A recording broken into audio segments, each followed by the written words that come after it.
네, 이 시간 함께 하나님의 말씀을 우리 살펴보려고 합니다. 우리 경계를 넘은 우시야 이스라엘 남유다의 10번째 왕에 대해서 저희가 오늘 살펴보려고 하는데요. 실제 저희가 오늘 이렇게 말씀을 슬라이드로 이렇게 여러 장을 준비했습니다. 그 본문은 표준세 번역으로 역대하 26장의 말씀을 준비했는데요. 그런데 오늘 저희가 읽기로는 열왕기하 15장에 있는 1절부터 7절의 말씀을 보았죠. 거기서는 아사랴라고 나오는 왕이 나오게 되는데요. 사실 그 왕의 또 다른 이름은 우시야입니다. 열왕기에는 아사랴라고 기록되어 있지만 역대기에는 우시야라고 기록되어 있고요. 저희가 더 많이 아는 이름은 바로 우시야라는 그런 이름입니다. 우시야를 저희가 생각하고 떠올리면 이 사자성어가 생각나는 것 같습니다. 우리 부국 강병, 나라가 풍요롭게 되고 또한 군사를 강하게 한다라는 것이죠. 아마 모든 왕들 또한 역사적인 시대 가운데서 가장 소망하는 그런 모습이 아닐까라는 생각을 하게 됩니다. 그러면서 우리는 우시야라는 그 인물에 대해서 오늘 좀 같이 살펴보려고 하는데요. 이 우시야는 실제로 이 부국강병처럼 나라를 이렇게 부유하게 풍요롭게 하고 또한 많은 군대를 강력하게 조직한 그 왕이기도 합니다. 그리고 그에 대해서 오늘 저희가 역대기 말씀을 보게 되면 역대기 26장인데요. 우리가 그 부분도 한번 같이 읽어보도록 하겠습니다. 제가 본문 저희가 읽을 부분들은 최대한 PPT로 오늘은 띄워드릴 테니까요. 따로 성경을 찾지 않으시고 이렇게 시간이 되실 때 한 번 더 역대기하 26장을 보시면 좋을 것 같고요. 제가 이 말씀은 읽어드리도록 하겠습니다. 역대하 26장 2절에 아마샤 왕이 그의 열조들의 묘실에 누운 후에 우시야가 엘롯을 건축하여 유다에 돌렸더라라고 나와 있습니다. 여기서는 엘롯이라고 나오는데 또한 표준세 번역에서는 발음을 조금 더 바꿔서 엘랏이라고 이렇게 표현되어 있는데요.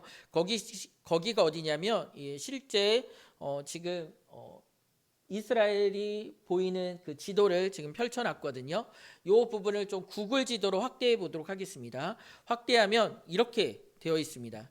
지금 여기가 어디냐면 이스라엘이라는 곳에서 남쪽 동편으로 가장 밑단에 있는 부분입니다. 그래서 이 부분이 어떠한 지역이냐면 이제 지중해 쪽으로 나아가는 부분이 아니라 아래쪽으로 이렇게 내려가는 그 부분이에요. 다시 이렇게 보게 되면 지금 이집트와 그 사우디 중동 사이에 있는 요 부분이죠.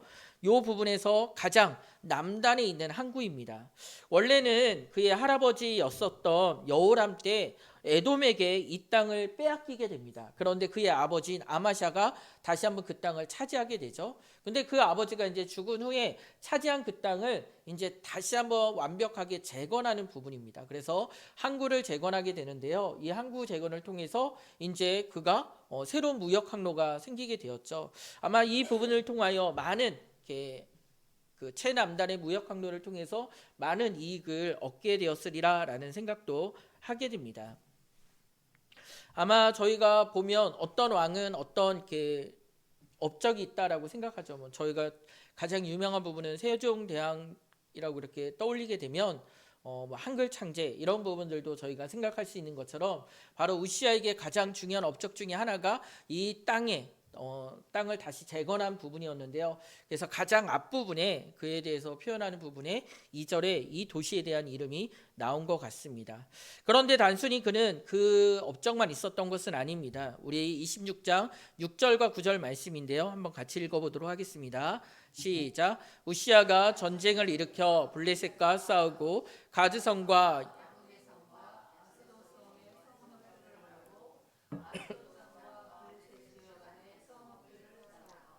우시야는 예루살렘의 성 모퉁이의 문과 골짜기 문과 성굽이 이 세 곳에 망대를 세우고 그곳을 요새로 만들었다. 아멘.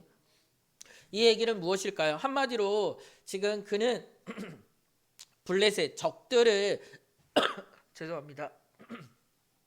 제가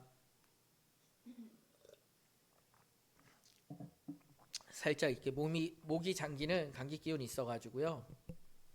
그 부분에 이렇게 상태가 안 좋은데 다시 한번 말씀드리도록 하겠습니다. 블레셋의 성벽들을 허물었다라는 것은 이제 적들을 파괴했다라는 것이죠. 또한 9절에 보게 되면 이제 예루살렘의 성들을 또한 중요한 요충지를 어떻게 했냐면 요새화했다라고 얘기하고 있습니다. 이것도 그의 업적 중에 하나입니다. 또한 우리가 살펴볼 본문이 있는데요. 26장 10절입니다. 같이 한번 읽어보도록 하겠습니다. 그에게는 기르는 가축이 많았다. 언덕지대와 평지에서 농부들을 배치시켰고 산간 지방에는 포도원을 가꾸는 농부도 두었다. 그는 농사를 좋아하여서 벌판에도 곳곳에 망대를 세우고 여러 곳에 물 웅덩이도 팠다. 당시는 이렇게 농경사회였습니다. 그 농경사회에 대해서 또한 이 우시아는 관심이 많았고요. 많은 가축을 기를 뿐만 아니라 농사도 좋아해서 그런 부분에 기구들뿐만 아니라 확대했다라는 그런 부분도 볼 수 있죠. 그래서 백성들이 어찌 보면 그 시대가 풍요로운 시대로 저희가 비춰질 수 있습니다. 또한 11절과 12절 이후에 보게 되면 제가 이 부분을 읽어드리도록 할게요. 우시아에게는 큰 규모의 군대가 있었다라고 얘기합니다. 한마디로 2600명의 장교와 30만 7500명의 군인들이 있었고요. 방패와 창과 투구와 갑옷과 활과 무릿돌, 이런 부분으로 그들이 무장했다라고 나와 있습니다. 이런 부분을 보면 우리는 우시아에 대해서 한 가지 떠올릴 수 있죠. 무역 항로를 개설했을 뿐만 아니라 또한 그뿐만 아니라 부국강병, 정말 풍요로운 부분 농사, 그뿐만 아니라 강력한 군대를 세우는 그런 일도 하게 되었습니다. 어찌 보면 왕으로 봤을 때 그에게 점수를 준다면 굉장히 상위권의 점수를 줄 수도 있을 것 같습니다. 그리고 오늘 말씀 가운데 보게 되면 열왕기하에 나와 있는 그 내용들, 열왕기하 15장에 있는 내용들을 보게 되면 그는 산당을 제거하지 않았다, 그는 나병에 걸렸다, 이런 단순한 표현으로 되어 있지만 이런 업적들도 또한 충분히 저희가 역대기를 통해서 살펴볼 수 있다는 것이죠. 그러나 우리가 조금 더 중요하게 봐야 될 부분은 이후에 이어지는 내용인 것 같습니다. 동일하게 기록되어 있는 내용이 있는데요. 그것은 무엇이냐면 우시아가 나병에 걸렸다라는 것입니다. 나병이라는 부분은 저희가 이전에는 문둥병이라도 불렀고요. 지금은 한센병이라고도 저희가 알고 있는데 피부질환이죠. 또한 그 부분을 통하여 살이 썩어지고 또한 고통을 겪는 부분입니다. 그런데 중요한 부분은 당시 나병은 어떻게 여겨졌냐면 부정하다라고 여겨졌습니다. 그리고 그 부정에 대해서 레이기는 격리와 또한 정결 예식을 치르기 전까지는 돌아올 수 없다라는 것을 얘기하게 되었죠. 그래서 역대하 26장 21절에 보게 되면 그는 죽는 날까지 나병을 앓았다라고 나와 있는데요. 나병이 걸린 순간 어떻게 되었을까요?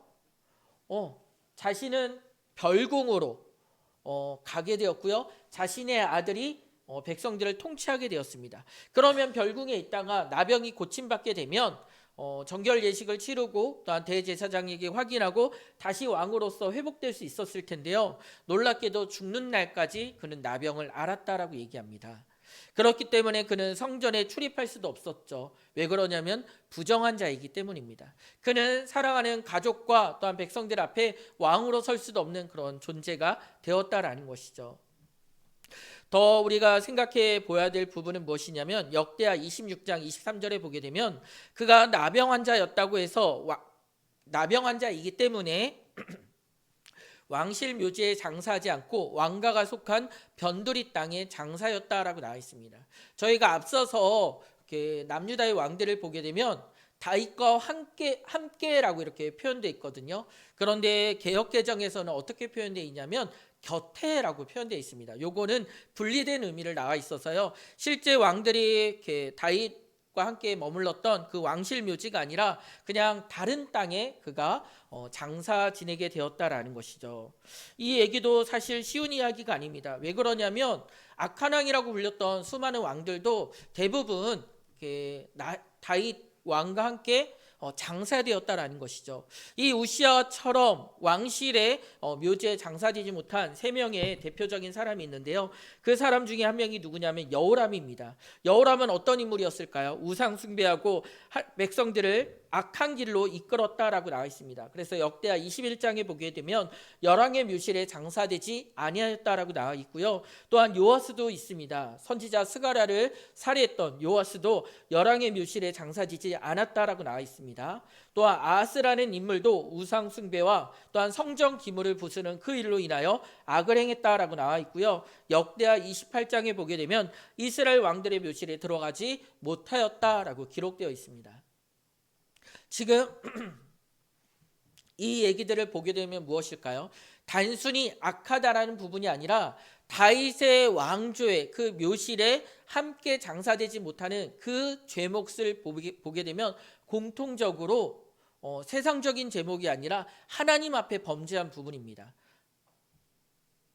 하나님 앞에 우상 숭배하였다. 또한 대제사장과 또한 선지자를 살해하였다. 또한 그 가운데서 성전문, 성전 기물을 부수는 그런 일들을 행했다라는 것으로 그가 지금 왕의 묘실 다윗과 함께 장사되지 못했다라는 것이죠. 그러면 저희가 오늘 보았던 26장 23절을 통하여 우리는 무엇을 추측해 볼 수 있을까요? 단순히 그가 나병 환자이기 때문에 죽음 이후에 그 부정함 때문에 저기가 된 것이 아닙니다. 사실 죽으면 그 부정함은 끝나게 되는 부분이죠. 그런데 죽은 이후에도 왕실의 묘지에 묻히지 못하고 함께 장사되지 못하고 다른 땅에 그가 묻히게 된 그 이유가 무엇일까? 우리는 이것을 자세하게 살펴봐야 됩니다. 우리는 그 사건을 알 수 있는 본문이 있습니다. 우리 중요한 본문이니까요. 한번 같이 읽어보도록 하겠습니다. 함께 읽도록 하겠습니다. 시작.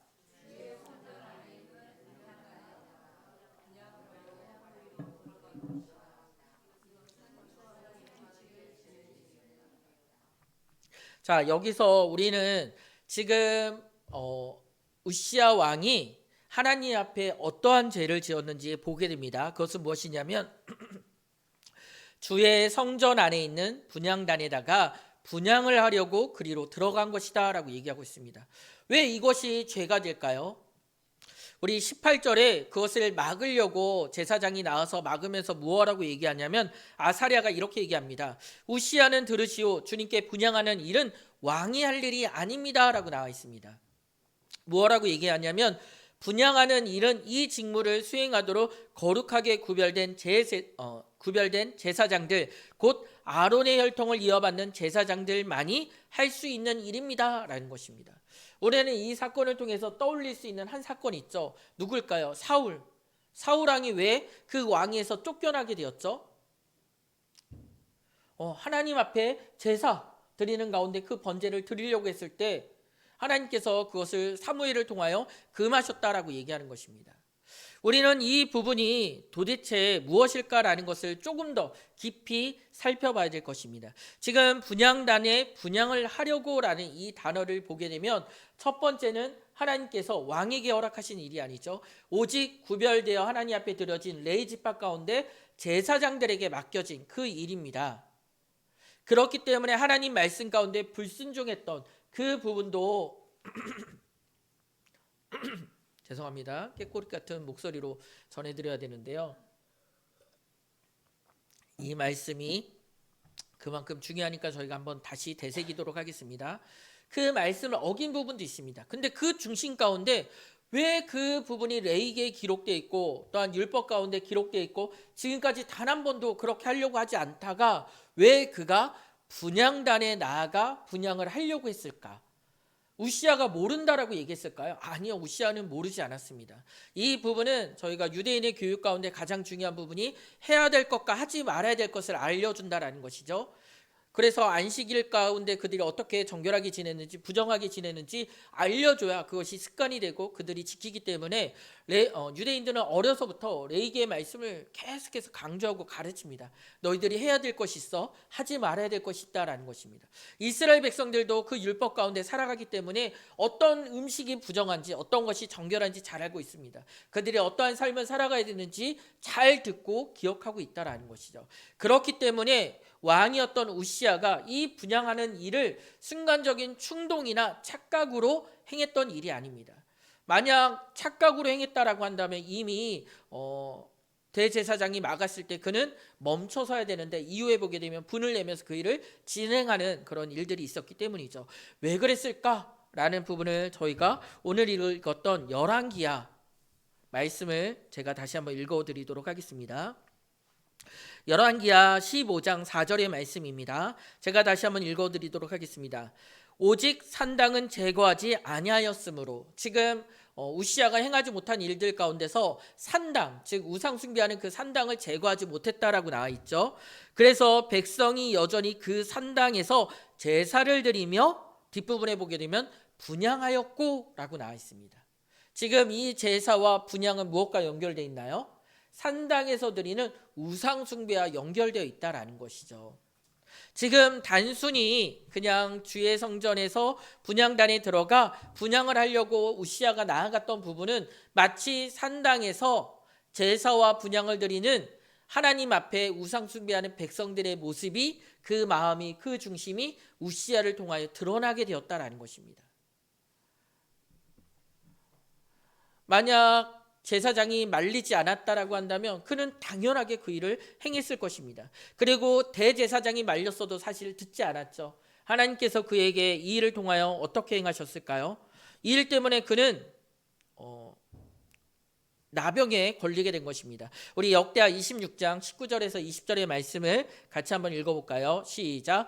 그가 제사장들에게 화를 낼 때 그의 이마에 나병이 생겼다. 지금 무엇 때문에 나병이 생긴 걸까요? 분향단에 분향을 하러 들어가는 그 죄를 지었기 때문에, 지으려고 했기 때문에 하나님께서 그의 이마에는 사실 말씀이라는 표를 새기는 부분으로도 강조하는 부분인데요. 무엇일까요? 자신 앞에 대표적으로 이렇게 드러나는 그곳에 나병이 생겼다라는 것입니다. 그렇기 때문에 만약 몸이나 옷 속에 몸이나 이렇게 안 보이는 곳, 발바닥 이런 데 생겼다면 대제사장들이 바로 알 수는 없었을 거예요. 근데 감출 수 없는 이마에 나병이 드러났기 때문에 아사랴 대제사장과 다른 제사장들이 그를 보고 부정하다라고 판단해서 성전에서 쫓아내게 됩니다. 그리고 급히 우시아는 그 재앙으로 인하여 쫓겨나왔다라고 오늘 말씀 가운데 일어나게 된 것이죠. 우리는 아까 읽지 않은 그 본문이 있습니다. 우리 아까 보았던 그 본문, 우리 역대하 26장에 보면 주의 성전 안에 있는 분향단에다가 분향을 하려고 그리로 들어간 것입니다. 이것은 주 하나님께 죄를 짓는 것입니다 라고 나와 있는데, 왜 그가 들어갔는지 구체적으로 오늘 본문에는 나와 있습니다. 우리 같이 한번 읽어볼까요? 시작.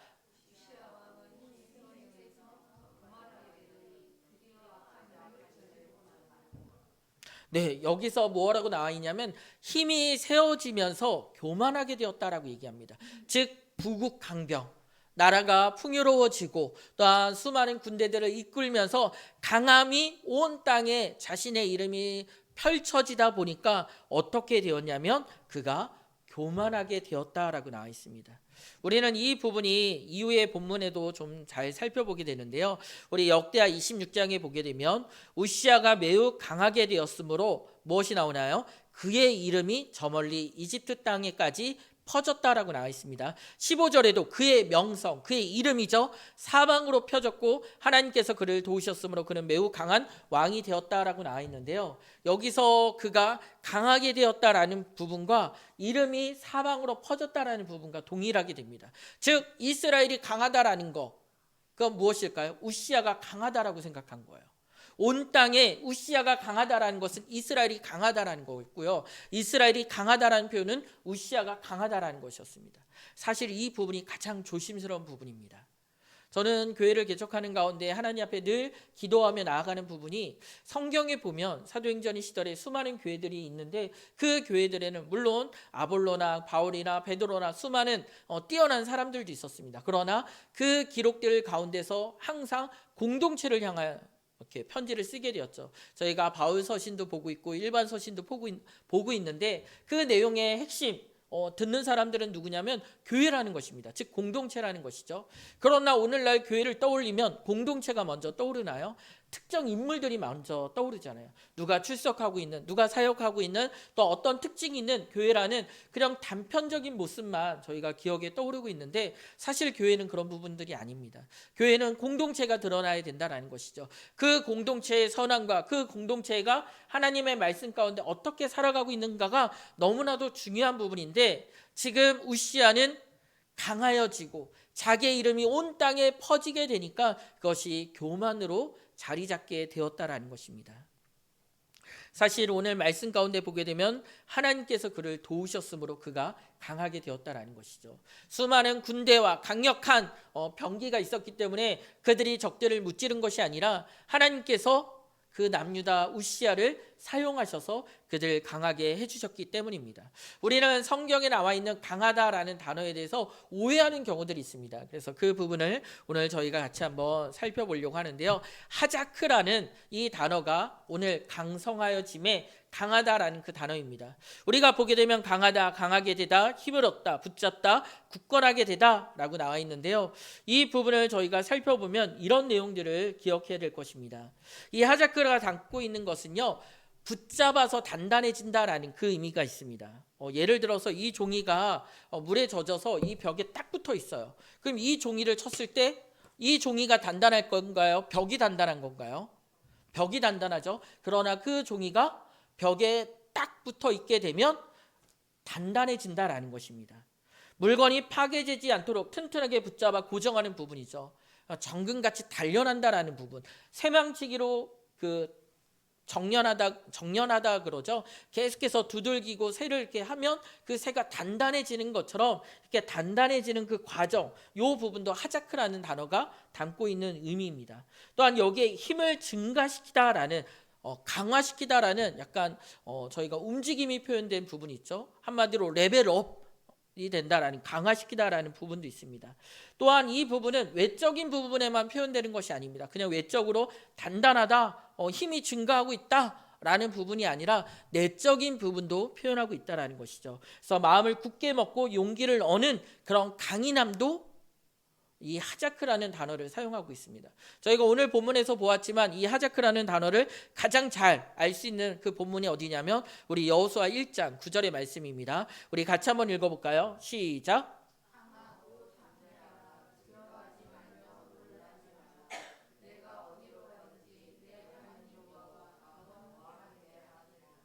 목소리 톤은 다들 담대하지 못하신 것 같아요.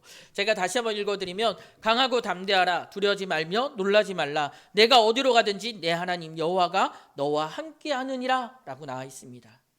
지금 이 부분은 무엇일까요? 강하고 담대하라라고 얘기했던 그 근원은 무엇일까요? 하나님께서 그들과 함께 하시기 때문에 그들이 강하고 담대할 수 있다라는 것입니다. 그들이 군사적으로 또한 여러 상황 가운데 강하고 담대할 수 있었던 근본적인 이유는 무엇일까요? 하나님께서 그들을 붙잡아 주셨기 때문입니다. 하나님께서 그들에게 힘과 용기를 주셨기 때문입니다. 그리고 하나님께서 그들과 함께 하셨기 때문에 강했기 때문입니다. 우리의 인생도 마찬가지입니다. 우리가 강할 수 있는 유일한 방법은 무엇일까요? 우리 스스로를 단련하는 것이 아니라 하나님께서 나를 붙들어 주실 때, 상한 가지라도 꺾지 않아 하시는 그분이 나를 들어 사용하신다면 모세의 지팡이와 같이 홍해가 갈라지고 또한 수많은 적군들이 하나님의 지혜와 능력 가운데 붙잡힌 바 되면 그들을 이기고 승리할 수 있는 지혜 가운데 우리가 설 수 있다는 것이죠. 하나님께서 나를 붙들고 나를 사용하시는 것이 우리의 강함의 근원이고 우리의 비밀입니다. 삼손이 머리카락 길고 자르지 않고 그게 문제였을까요? 하나님의 언약 가운데 맺어진 나시린을 구별되어 사는지 살지 않는지 그게 핵심이었죠. 우리는 잘 기억해야 되는데요. 우리가 강함을 누릴 수 있는 것은 오직 주의 손에 붙잡힌 바 된 그때라는 것이죠. 또한 우리가 강할 수 있는 것은 주님께서 우리와 함께 하신 그 은혜들을 누릴 때라는 것입니다. 오늘 이 말씀들을 보면서 우리는 그의 이름이 드러날 때라는 그 부분들을 유의하며 살펴봐야 될 것입니다. 우리가 강성하여짐에라는 부분과 동일하게 나오는 것이 무엇이냐면 이름이 퍼져나간다라는 것이죠. 한마디로 유명해진다라는 것이죠. 유명해지면 어떨까요? 교만할 수 있는 그런 상황들이 더 가까이 오게 됩니다. 저희들은 인플루언서나 유명한 사람들이 아니기 때문에 길가를 걸어가도 누가 이렇게 아는 척을 하지 않죠. 저는 근데 목회자의 신분이기 때문에 가끔 이렇게 길을 가다가 목사님이라고 부르면 저도 모르게 고개를 돌리면서 네라고 이렇게 대답을 하는 부분이 있습니다. 혹시 궁금하시면 제가 지나갈 때 뒤에서 그냥 목사님이라고 불러보세요. 그럼 저도 모르게 이렇게 몸이 반응하는 부분들이 있죠. 그 옛날에 저희 이거는 그냥 조금 이렇게 마음을 이렇게 풀면서 이렇게 얘기하면 제가 민방위 그 훈련장 이렇게 가 있는데 앞에서 아주 이렇게 재미나고 훌륭한 얘기를 하셨어요. 근데 제가 그때 피곤한 상황 가운데 가가지고 이렇게 꾸벅꾸벅 졸면서 듣고 있었는데 그 얘기가 귓가에 들려고 동의하게 되자 아멘 이거 저도 모르게 크게 외쳤는데 강당이어가지고요 막 울려가지고 사람들이 뭐 누가 이렇게 아멘 외쳤냐고 하면서 또 앞에 있는 강사님도 그냥 뭐 이렇게 훌륭한 말입니다 뭐 이렇게 얘기하면서 넘어갔는데 그래서 끝날 때까지 제가 눈을 뜨지 못하고 계속 이렇게 자는 척을 하면서 이렇게 있었던 게 생각납니다. 저희는 우리의 이름이 드러난다라는 부분 충분히 이렇게 감내할 수 있다라고 생각합니다. 나의 이름이 드러나면서 나는 하나님께만 영광 돌릴 수 있을 거야라고 생각을 하게 되죠. 수많은 사람들이 그렇게 다짐하고 결심하게 됩니다. 나는 유명해도 초심을 잃지 않을 거야. 나는 내가 물질이 풍요로워도 나 이것을 잘 사용할 수 있을 거야. 나에게 수많은 권력이 생긴다라고 하더라도 내 마음은 변함없이 초심 이웃과 백성을 위하여 잘 사용할 수 있을 거야 라고 생각하는데 우리의 인생은 그렇게 쉽지 않습니다. 저희가 인생에 많은 풍요와 많은 것들을 누리게 되자 점차 그것이 내 것이라고 생각하게 되고 나를 통해서 이루어졌다라고 생각하게 됩니다. 그래서 때로는 뭐 목회자 안 그럼 특정 크리스찬들 그 이름이 높아지는 가운데서 때로는 너무나도 잘 하나님께 영광 돌리며 나아가면 좋겠지만 하나님께서 하셨노라고 그 입술의 고백 가운데 마음 한편에서는 내가 했다라고 생각하는 순간 그것은 죄가 되고 또한 부정이 된다라는 것이죠. 우리의 강함과 그 모든 것이 하나님께로부터 온 것임을 우리가 잘 기억하고 누리게 된다라고 한다면 우리는 100% 주님께만 영광을 올려드리며 살아가야 된다라는 것입니다. 저희가 예배 시작 가운데 예배 선언이라고 선포하며 나아가게 되죠. 이 예배 자리에서 하나님을 향한 우리의 고백을 올리고 또 하나님께서 우리를 향한 하나님의 선포를 들으면서 우리가 예배를 시작하게 됩니다. 왜 그러냐면 당시 유대인들이나 이스라엘 그 상황들을 보게 되면 정해진 장소와 시간이 있었어요. 그들이 하나님 앞에 그 시간과 장소로 나아가기 때문에 하나님의 부르심에 대한 인지와 또한 깨달음이 있었습니다. 그러나 우리는 예배당 또한 주중에 정해진 시간에 또한 또 다른 부분으로 모이는 사람들이 있기 때문에 이 시간 저희들의 마음과 삶을 주님 앞에 온전히 고백하며 나아가는 것이죠. 그런데 제가 이 본문을 읽어드리는 중요한 표현이 있습니다. 그것은 무엇이냐면 여호와의 이름에 있도다라는 표현과 예수 그리스도의 이름을 부르는 모든 자들에게 라는 이 부분이죠. 저희가 이것을 생각해 보면 단순히 이름이라는 것은 가볍게 넘어가는 것은 아닙니다. 그 사람의 이름이 드러난다라는 것, 이름이 퍼진다라는 것은 그 사람 자신이 우상화될 수도 있고 높여질 수도 있다라는 것이죠. 우리는 항상 누구의 이름 뒤에 숨어야 될까요? 그리스도의 이름의 뒤에 숨어야 된다라는 것입니다. 여호와의 이름 뒤에 우리는 숨어야 된다라는 것이죠. 우리는 계속해서 하나님께서 하셨노라는 귀한 고백이 우리의 입술 가운데 습관이 되는 것이 아니라 우리의 중심과 우리의 진심이 되도록 애쓰며 나아가야 된다라는 것입니다. 또한 스스로 높이는 부분이 교만이라고 얘기합니다. 교만이라는 단어를 정돈하게 되면 자기가 자신을 높이는 부분이에요.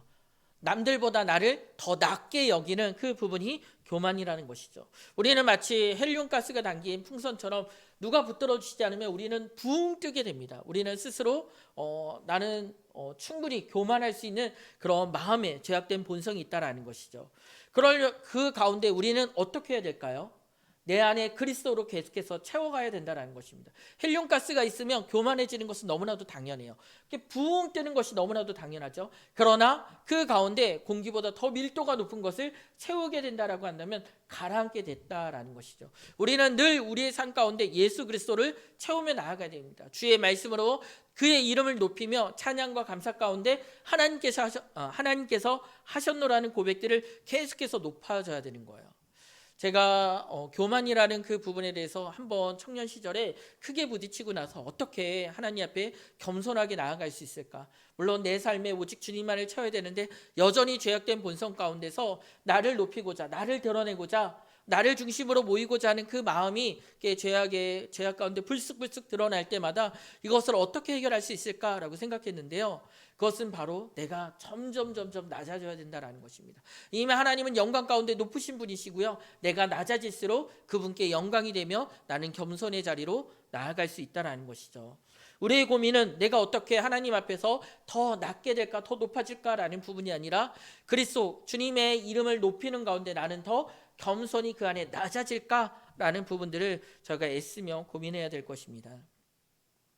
우리는 늘 주님을 붙드는 삶을 살아가야 됩니다. 그것을 놓치는 순간 우리는 어떻게 될까요? 교만과 자만 가운데 빠지게 된다라는 것이죠. 왜 우시야 왕이 다윗과 그 조상들과 함께 묻히지 못했을까요?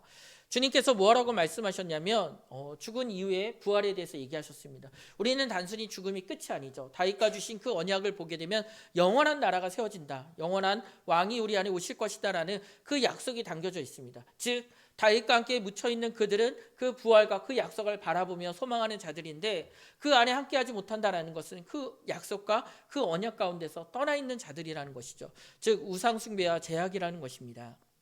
우리는 일상 안에서 이 말씀들을 우리 안에 적용하려면 우리는 무엇보다 하나님을 인정해야 됩니다. 살아계신 하나님을 인정하며 다시 오실 주님을 인정하며 내 안에 역사하시는 성령님의 역사하심을 우리는 인정하고 고백해야 될 것입니다. 우리 두 개의 작품이 있다라고 봅니다. 두 개의 작품이 있는데 똑같아요. 그냥 표시 하나 없이 다 똑같아요. 근데 하나는 직접 그 작가가 그린 것이고 하나는 AI가 똑같이 모방한 것이라고 보게 됩니다. 그러면 가치는 어디에 있을까요? 작가가 그린, 작가가 만든 그 작품에 가치가 있다라는 것이죠. 우리는 창조주라는 그 부분에 대해서 인식을 하지 못하면 내가 전부라고 생각한다라고 한다면 우리는 스스로의 가치를 모르는 것입니다. 우리의 참된 가치를 알려면 어디에 붙잡혀 있어야 될까요? 창조주께 매여져 있어야 됩니다. 그리고 내가 피조물이라는 그 사실을 인정하며 나아가야 된다라는 것이죠.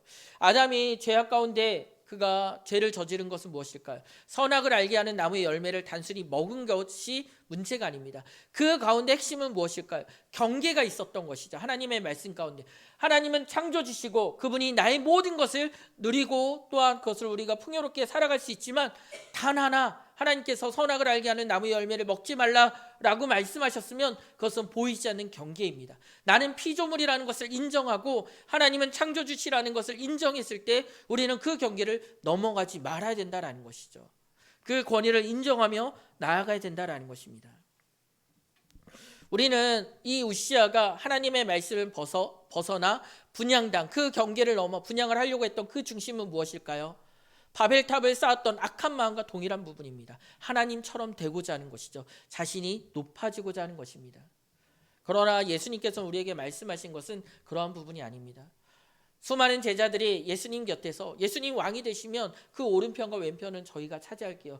다투고 분쟁하는 가운데 어떻게 하면 높아질 수 있습니까? 라고 얘기했을 때 예수님께서는 섬기는 자가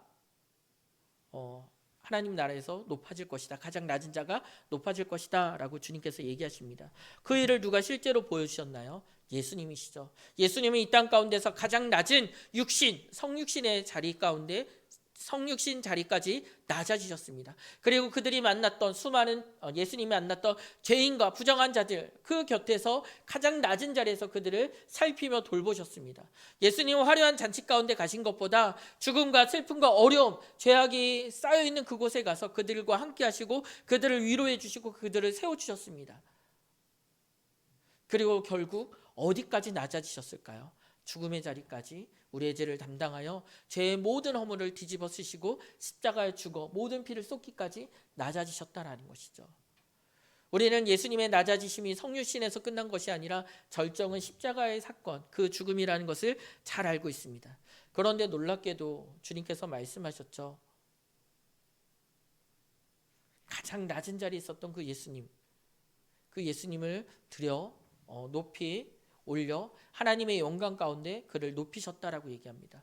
온 땅이 이제 그 예수 그리스도의 이름을 선포하며 그의 영광을 높이며 나아가게 됩니다. 만왕의 왕으로 세우신 그 일들을 바라보게 됩니다. 이 땅에서는 예수님을 닮으라고 얘기했을 때 예수님의 능력, 예수님이 펼치신 선한 말씀 그런 부분만 닮으라는 것이 아닙니다. 예수님께서 누구를 섬기셨는지 어떻게 낮아지셨는지 그 겸손한 가운데 어떻게 하나님께 영광 돌렸는지 이 삶도 우리는 보고 배워야 된다는 것이죠.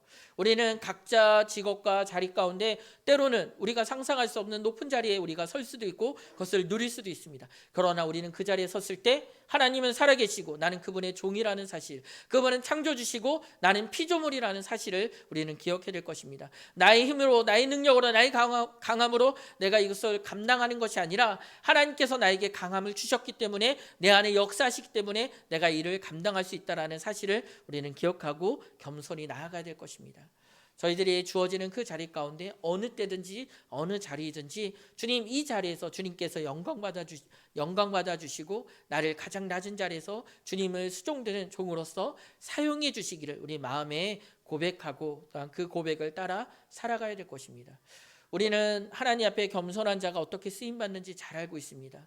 하나님 앞에 정결한 자가 어떻게 주의 영광을 드러내는지 잘 알고 있습니다. 마음은 그렇기를 원하죠. 그러나 그 일을 행하는 것은 정말 쉽지 않습니다. 내 안에 예수님을 채우고 그의 이름을 높이고 또한 그분이 나의 삶의 주시라는, 그 주인이시라는 그 고백을 우리가 늘 묵상하고 삶에 고백하며 주님 앞에 함께 나아갈 수 있기를 소망합니다. 기도 올리도록 하겠습니다.